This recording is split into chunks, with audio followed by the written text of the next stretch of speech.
Hayotim davomida bir narsaga amin bo'ldim.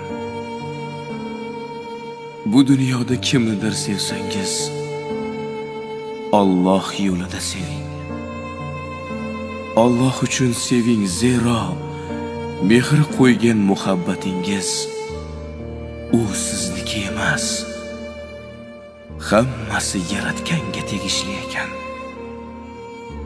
Bu 5 kunlik dunyoda bizdan qoladigan yaxshilik, qilgan ezgulik mehrimiz ekan.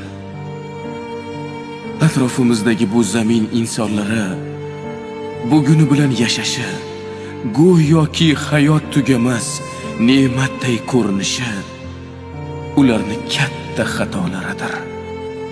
Turmush musht zarbalarisiz bo'lmaganidek, rangli gullarimdan ko'rgan tushlarimizni hammasi rangsiz ekan.